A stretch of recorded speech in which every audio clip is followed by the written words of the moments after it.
And welcome to Weather and Ag in Focus on this Friday, last day of January. That means February, and we're getting closer to spring. Doesn't feel like it outside, though. I'm Chief Meteorologist Dean Wysocki, along with our Ag Director, Bridgette Readel. And boy, Bridgette, what a difference a day makes. Yesterday was absolutely beautiful across the area. Started getting you thinking about spring, and today is a slap in the face from Mother Nature saying, no, we're not even close. She's right, though. I mean, it's January. We got just a little taste of springtime, and now back to reality, everyone. Let's remember, put your stocking caps back on and wear your gloves.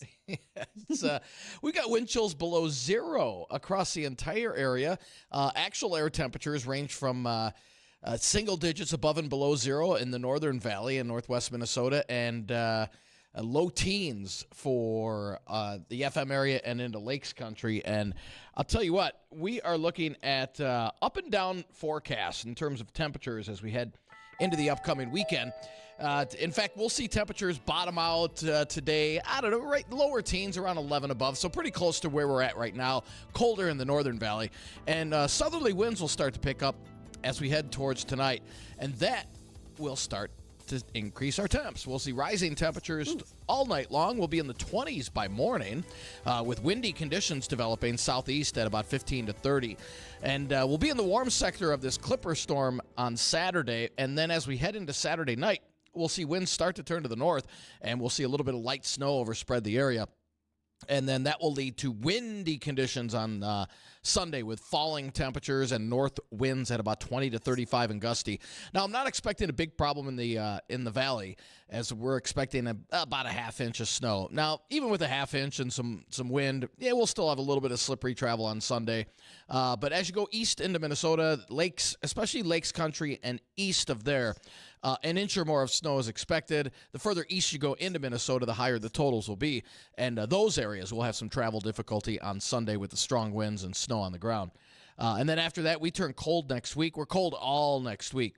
And our LRC model and our long-range models are increasing our snow potential through the middle of the month. So if you're a snow lover, snowmobiler, you're like, hey, I haven't really got to get my sled out a whole lot this year. It looks like as we head towards the middle of February, we'll see a few storm systems roll through the northern plains between next week and mid-month. So hang tight. We still have snow in the forecast, and the storm around mid-month, the LRC is painting as a possible bigger storm. So we'll be keeping an eye on that. That would be anytime between the 15th and the 20th. So we'll keep a close eye on that. And that's a ways to go. So. But yeah, winter's not done yet. Nope. That's pretty much going to be the situation until we get into March. And usually we have a rather big snowstorm end of March into early April. We've really the last probably 3 years that I've been here, we seem to have always had something that really negatively impacted us, primarily during calving season, or at least the tail end of that. Yeah. So we got to keep that in mind too. Right. And like I said, according to the LRC, looking out, we've got the LRC calendar out through March, and working on that through April and May.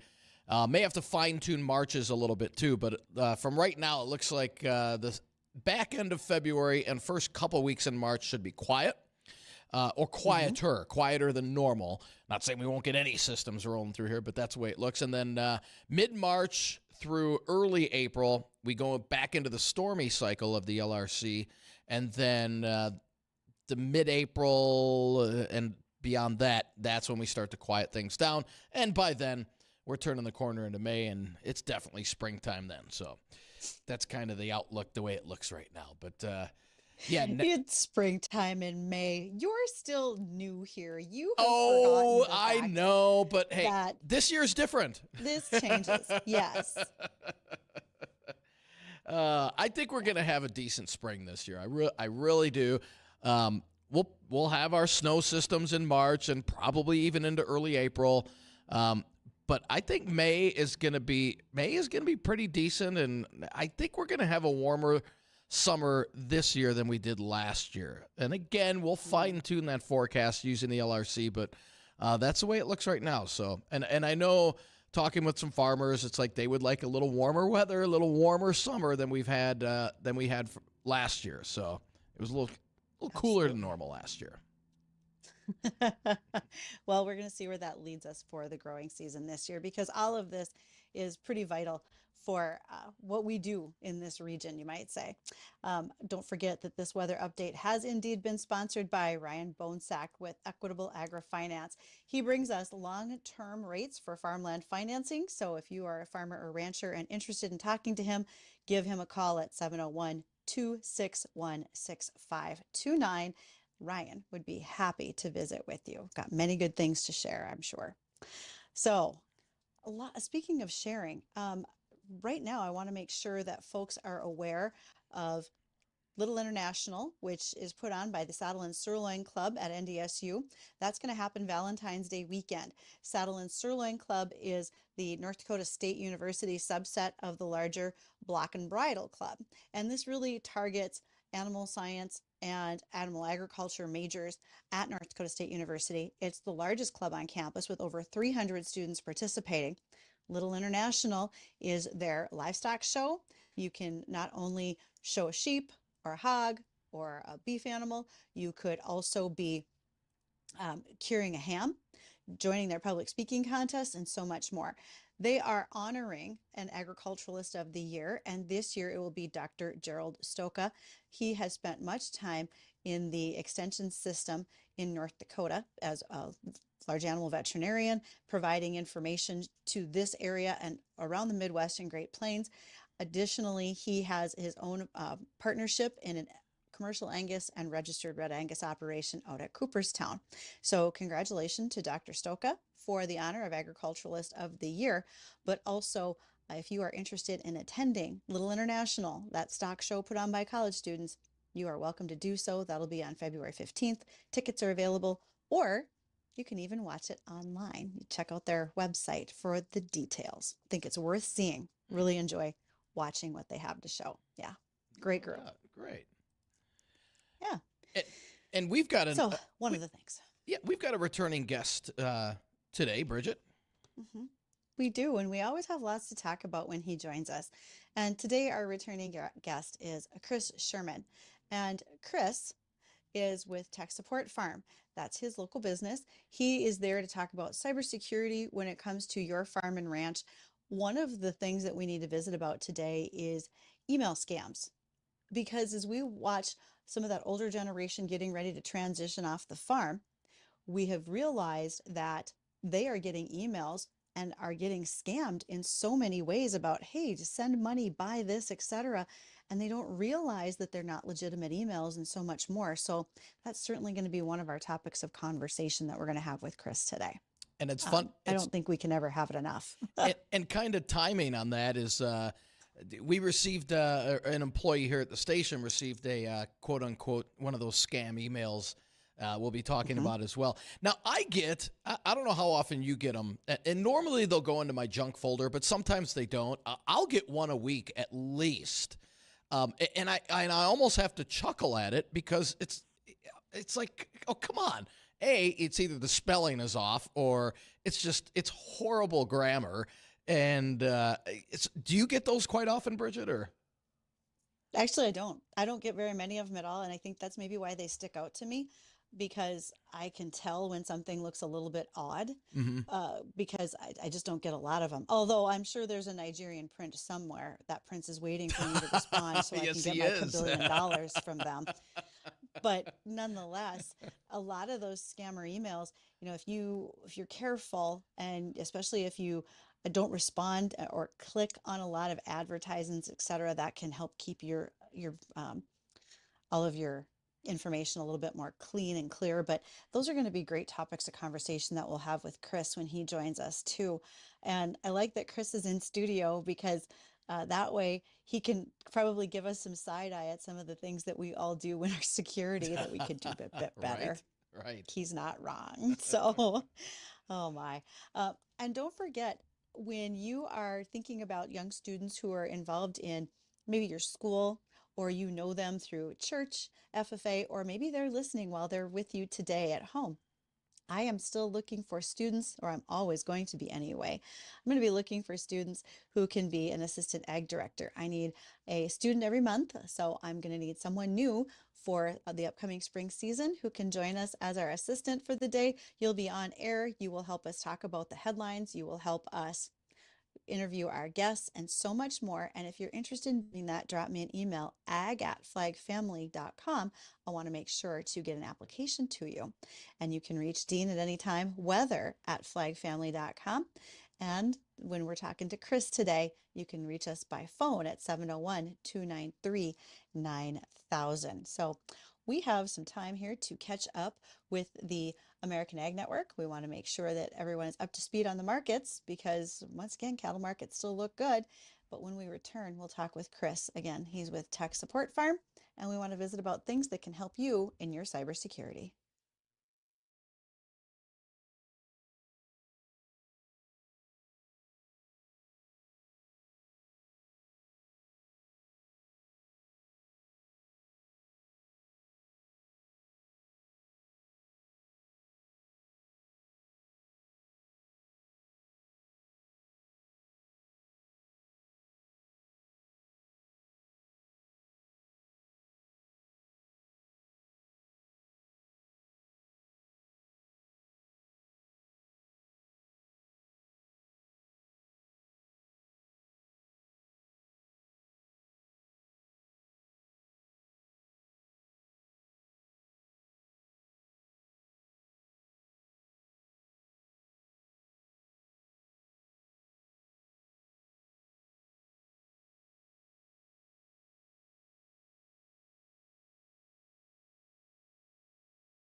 Oh, welcome back to Weather and Ag in Focus. Thanks for being here this afternoon, even if it got a little gray and cloudy out there. Hopefully, you're staying out of the wind. Maybe it's your day to be cleaning bins, getting ready to haul grain. Might be shipping cattle today. You just never know. Or with any luck, it's a great indoor day and maybe you're just cleaning the shop. Well, we're glad you're here. And above all, we're really glad our guest is joining us today. And he's in studio. That's Chris Sherman. Chris is with Tech Support Farm. And Chris, you've got a wonderful reputation in the neighborhood about keeping farms safe. Do you want to give just an overview of some of the things that you do for farmers? Yeah, absolutely. Thank you for having me on again. Um, we're a cybersecurity and IT company, and we specialize in agriculture. Basically, our focus is to make sure that farms and any sort of agribusiness is operating safely and making sure that data is secure, making sure that operations are secure. Depending on the type of business, our approach is a little bit different, but that's essentially what we do. But we're also, we expand out a little bit more, and we also, help with connectivity issues, making sure that you have good, high-speed internet access. We address, concerns with, hardware and networks and all of that kind of stuff. So, but yeah. It's never a slow moment for you. I know that much. No, So, absolutely not. well, earlier today, I had an email, and as Dean referenced this as well, there's an email that came across all of our company emails that said, "This is quite the elaborate scam." But I don't think it's a surprising scam to you, Chris. And we've even blanked out all of the vital people's names, et cetera, in this, so we'll be able to show it in our live stream. And I wanted to talk about how to tell the difference between something that's real or not real. And also, Chris called me and he said, I was going to chew you out for sending something like this until I realized it was just an example. Yeah. Okay. And so this is really interesting because, ironically, you're like the second or third, email or phone call about this today. We had another one, about an hour ago where a business owner, unfortunately, they clicked on a link inside of their email. And, within a matter of hours, they had $150,000 taken out of their account. And what's worse is that it was substantially higher, but they were able to stop the second transfer. So this is definitely, sadly, it's an everyday experience, and it's something that we have to respond to and we have to take care of on a day-to-day issue. But yeah, I'm really excited that you have this email because we can dive in and I can point out a lot of different things in this email that are red flags to me and kind of help you guys, start, having some ideas of how to spot these for sure. Well, Chris, All right. let's dive into that email here. And if you're watching us on the live stream, you'll be able to follow along with this. So let's get to the first part of that email, Chris. What sticks out to you as, okay, something's not right here? Okay. So first off, it's really important to understand that there's three parts of an email. Okay. There's your header, there's your body, and then there's the footer of the email. All of them contain really vital pieces of information that you need to be able to recognize and spot. In this one, the header of the email actually has where the email is coming from, the date, subject line, and then, who it's to. Okay. The issue with this one is that it's from a lady named Beth Helfrich. And, everything lines up for the most part, right? The email address looks right. It's beth@ndba.org. But the trick is that typically if you're looking at an email on a phone, it's only going to stop at a certain point. And so therefore you won't see the rest of that tag of the email where it says @email.com. That's your red giveaway. That is the number one dead giveaway.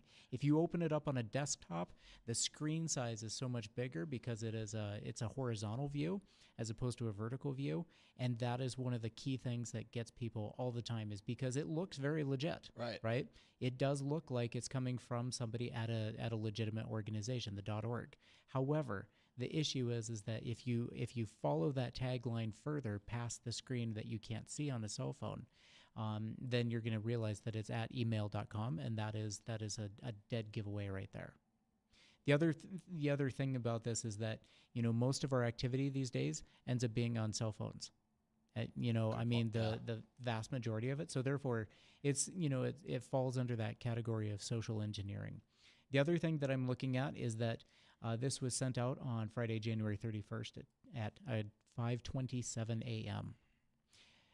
I don't know about you, but that's some serious dedication. Yeah, I mean, right. granted, I send emails at 10 or 11 o'clock at night, 4 in the morning, but that's a little bit different. Anybody that's going out looking for payments, you're on vacation and you have limited cell service and limited phone access, but you're sending out emails at 5:30 in the morning. You don't have a life.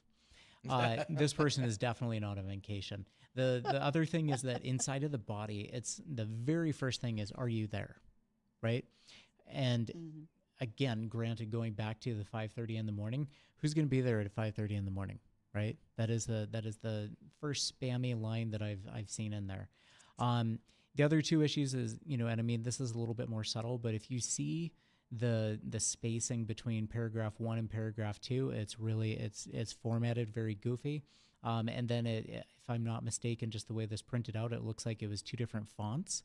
But really the inside of this body, I think the dead giveaway is the language inside of paragraph 2.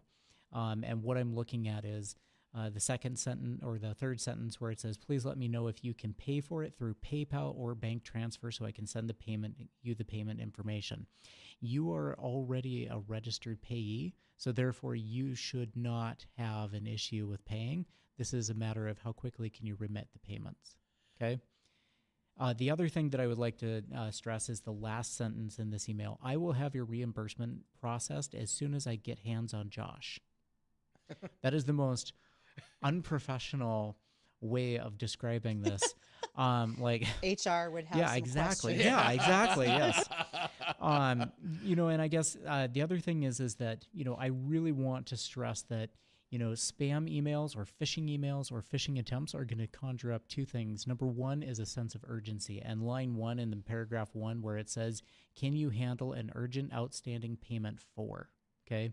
That right there is an issue to me because nothing is so urgent that it has to be dealt with at 5:30 in the morning. Okay. Mm-hmm. If your balance is already that overdue that it's, 60, 90 days late, they can wait a couple hours. Okay. You should never feel pressure to act immediately on behalf of something or, at the demand of some sort of communication. Moving along, I would say the other thing, obviously, is that it was sent from her iPad, which, I mean, obviously that kind of falls in line with her being on vacation.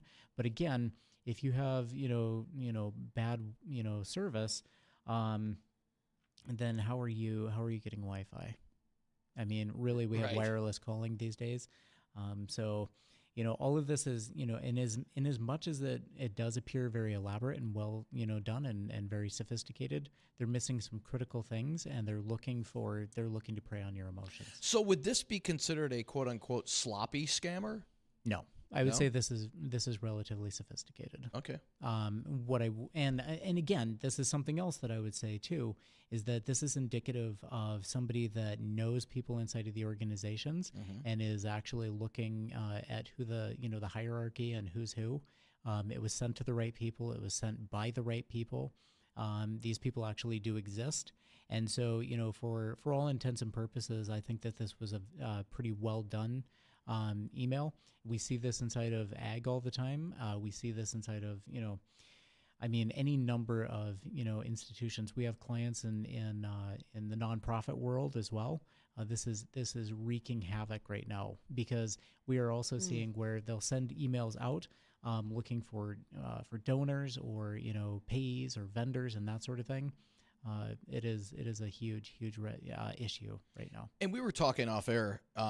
It's hard to track these scammers down. I mean, once they get your money, there's not a whole lot you can do typically.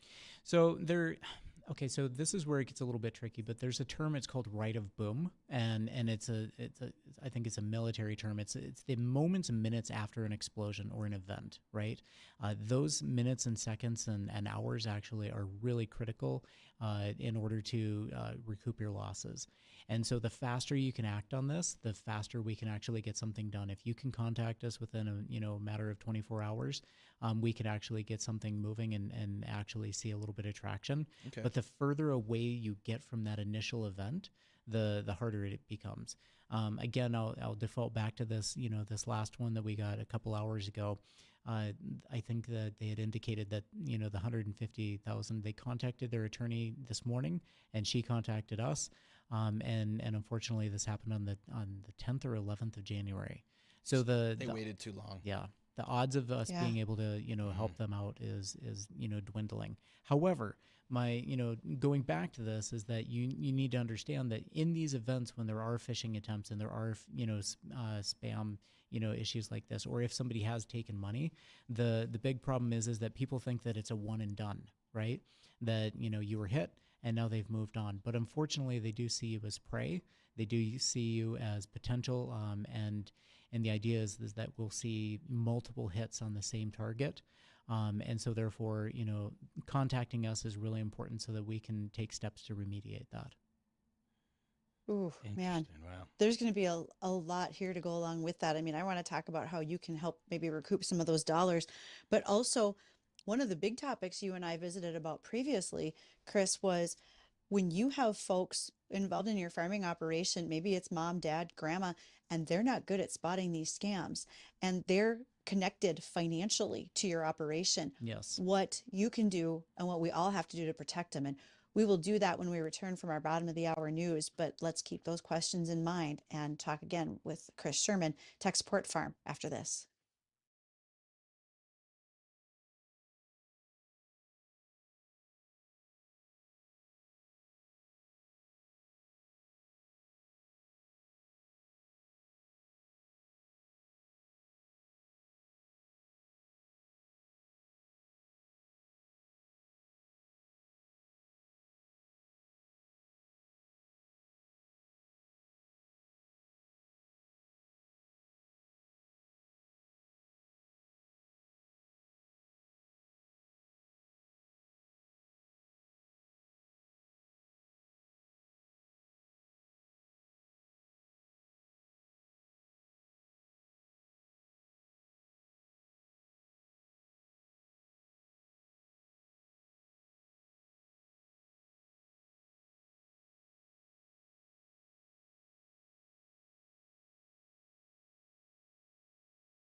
Welcome back to Weather and Ag in Focus. Let's visit even more about cybersecurity on farm with our guest today, Chris Sherman. Chris is with Tech Support Farm, and as Dean mentioned in our messaging, we could have Chris on for hours and probably still have more topics to cover. That's not a surprise. Uh, so, Chris, we had an email scam that came into our station today. You're helping us decipher what to look for when those scams come. If I were to have one of my parents still part of our farm operation and they were getting these types of emails, how could I help and coach them so that it wasn't at risk to our financial situation for the farm? So I think that we really need to, step back for just a second and talk about why, the idea of older generations in farming, right? I think it's important for us to understand that farming is a multi-generational business, especially in the United States. And number two, what makes us more susceptible is the fact that as, in ag, we're significantly more trusting than any other industry. We keep our doors locked. We have that, give your neighbor the shirt off your back kind of mentality. And so therefore it puts us at a substantially higher risk of being taken advantage of, because that translates over to the, to our online presence as well. What I think is really important to also understand is that ag, unlike other multi-generational businesses, has a lot more money and cash flow and assets going through it that are being accessed by older generations. You'll see in agriculture where, grandma and grandpa might actually still have, hold the purse string, so to speak.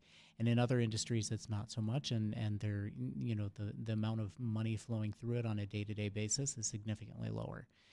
Those two things really make it, significantly more susceptible.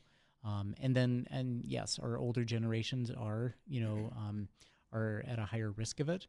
I think that, the two approaches that we need to look at is, number one, what are the safeguards and security that we have in place to help prevent these kinds of things from happening? And then number two is obviously education. The number one big one that I think everybody needs to understand and that we're really kind of trying to tackle this year is domains on your emails. And what the big problem with that is that if you're using like a Gmail or a Yahoo or, any of Hotmail or dare I say, MSN or some of those, the problem is that those are personal email addresses and you can't put any sort of filtering software on them. And so therefore, filtering out these kinds of spam attempts is really pretty impossible for us to do. Whereas if you actually have a, your own email address, whatever farms.com or something like that, we can provide a lot more security and stability in that regard. But then the educational piece, I think sitting down with, the older generation and having that conversation and kind of walking them through and encouraging them to, ask questions. Don't click on things, just ask. If it doesn't look right or if it doesn't feel right or if it's something that you have to put money, out there, or if there's a sense of urgency, we need to have that conversation. And Chris, we were talking off air that it's not necessarily just the elderly in our ag community, but the scammers might be sending an email that it's from our grandma, from Correct. our grandpa, Yes. and thus you're more apt to open that. Yes. And, when we talk about, the quality of the communication, we also know, that a lot of times we have, older generations might have a little bit different style and it might be a little bit more choppy. Your letters may not be capitalized or your punctuation may not be the same. You might have that person in your family that sends you 7 text messages and they send 5 words and send 5 words and that sort of and unfortunately, that falls right into, the same pattern of behavior that you might see from a spammer. And so if somebody, is spoofing, your grandparents or something and telling you that you need to, cut this check and get this payment made or whatever the case may be, you might be more apt to do it simply because it falls into the same pattern of behavior that you've seen from your older generation. Right. The thing that I, like we talked about defaulting back to is contact them. Call them up on the phone and just be like, hey, I got this. Is this really what you wanted me to do? Again, if you have a financial institution that reaches out to you, don't reply back. pick up the phone and call. Right. Always, even if they call, say, hey, can I have a good number to reach you back at? And you get that number, and don't call the number back, okay? You don't call that number that they gave you back. You call the number that you know to be true, right? What would be the difference? And so the idea is that if you call, if Wells Fargo calls you, Right. and we'll just pick on them. If they call you and said that, whatever, and you get a number to call them back at, don't call them back. Call your local branch, Okay. and they will direct you.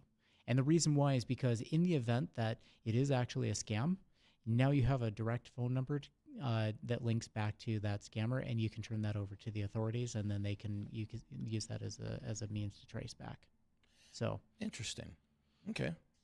Now, I've got a question for you. So I keep getting, and I don't call the number because I'm just, first off, it was something about you owe back taxes. And they always leave a message on my phone. Yeah.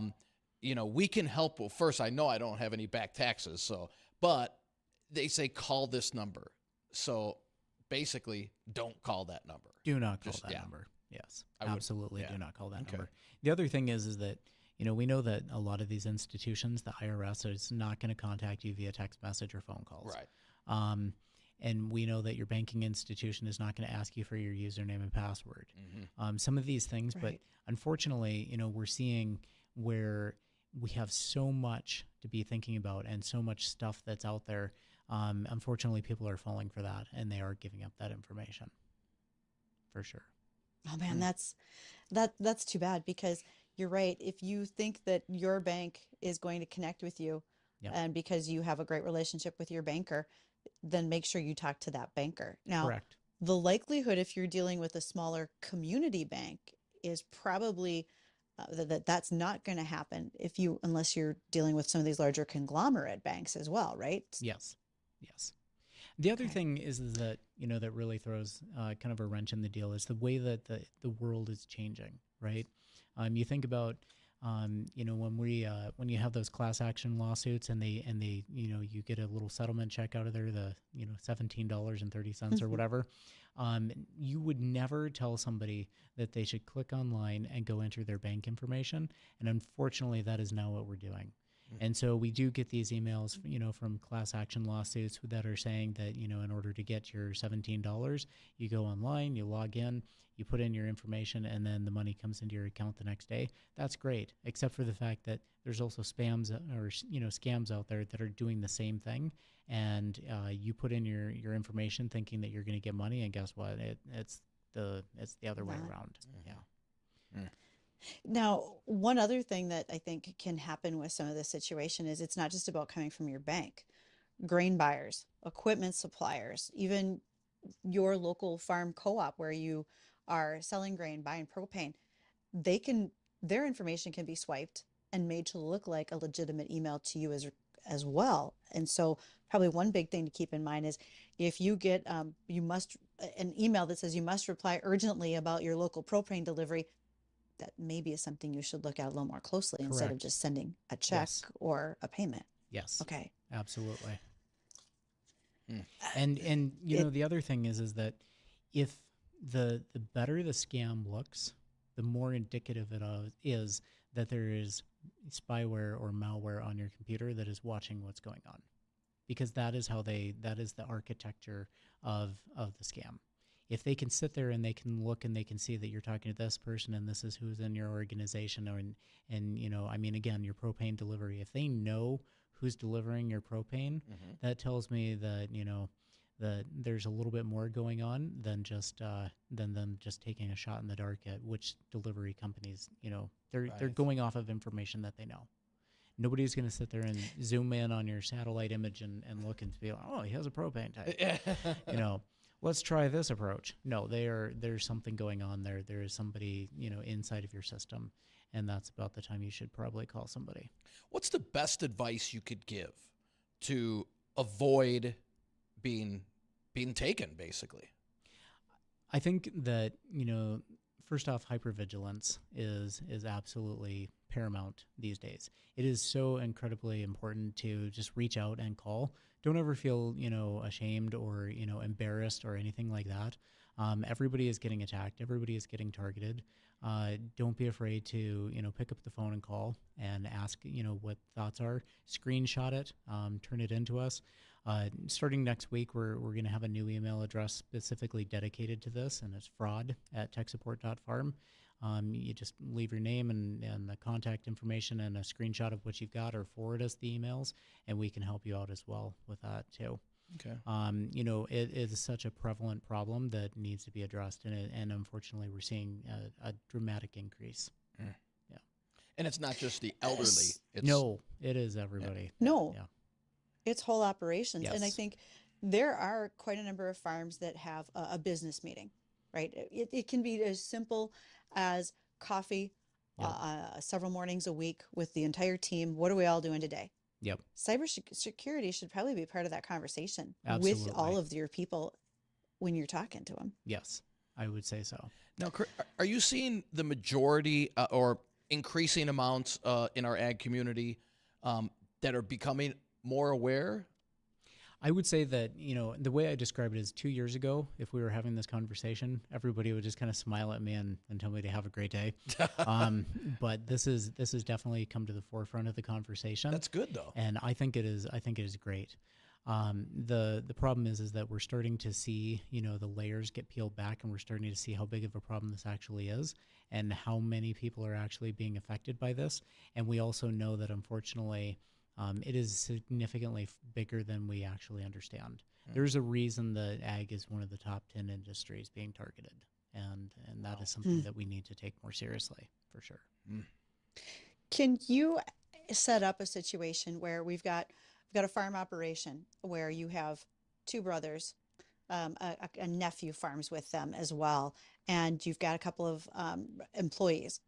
Can you set something up that's almost like a password manager that has everybody included on it, so they don't necessarily see the passwords, but it gets them access? And then if something changes, someone leaves the operation, you can shut that down so that person's no longer connected to all of the farm information? So we have one solution better than that, and that is called mobile device management. And basically what that does is that allows us, if you hire somebody or if you have family members or something to that effect, that, anybody with a device that has access to things on the farm, you can grant them access, and you just tell us what you want on there.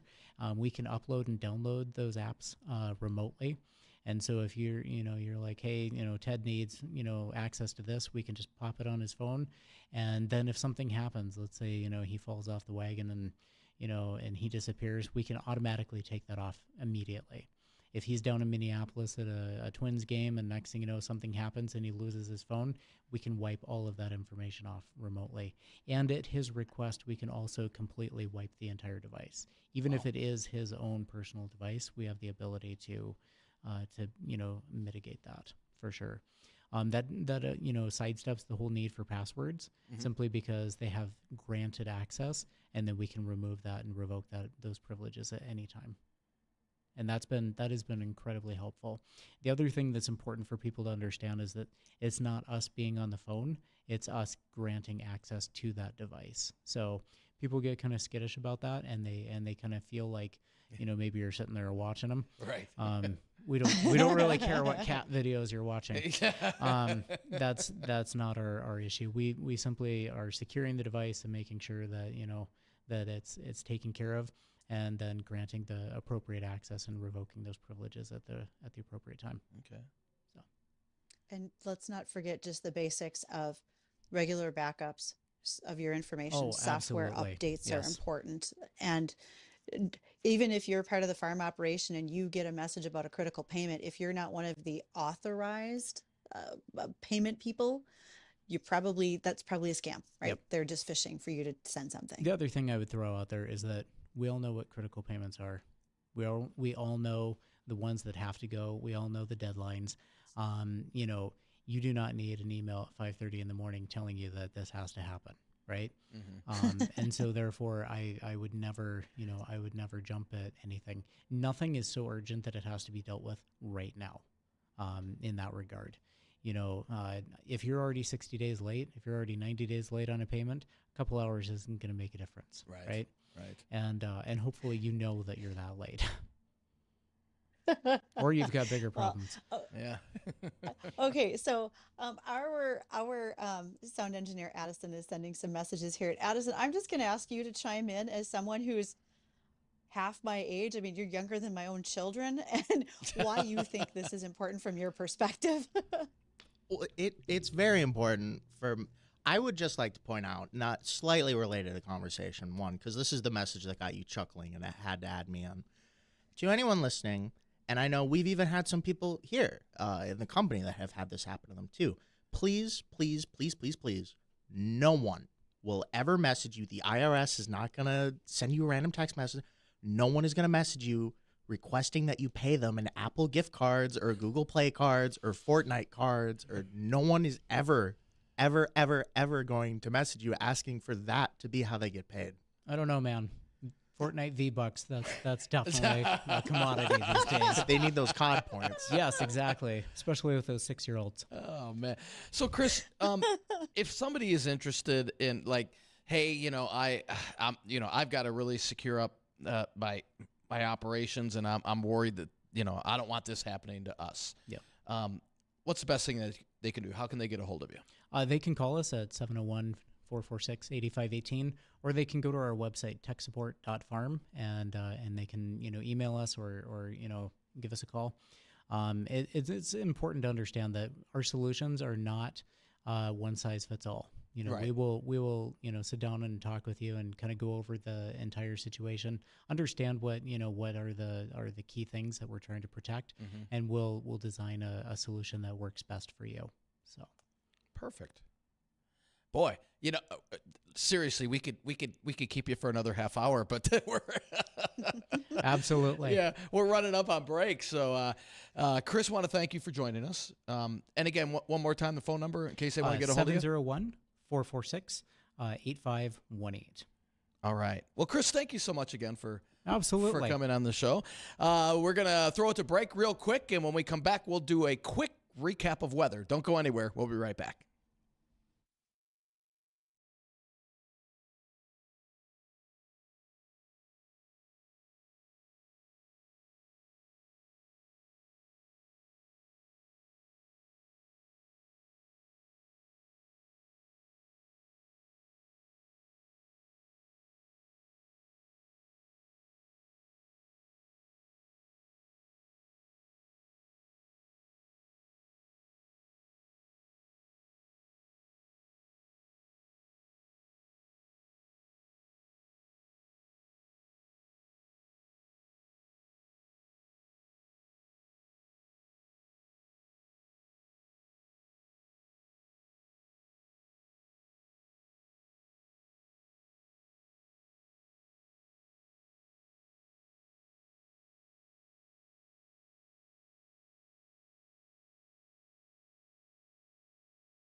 And welcome back to Weather and Ag in Focus. And let's get a quick recap of the weather. We've got temperatures in the single digits in the Northern Valley, northwest Minnesota. We're in the low teens across the FM area, and we'll see temperatures kind of hang where they're at right now across the area. And then we'll see rising temperatures overnight tonight as southeasterly winds kick in. And tomorrow, well, we'll be in the warm sector of this Clipper system with highs in the low to mid-30s. We'll see some light snow coming in Saturday night into Sunday morning. Falling temperatures, very windy Sunday.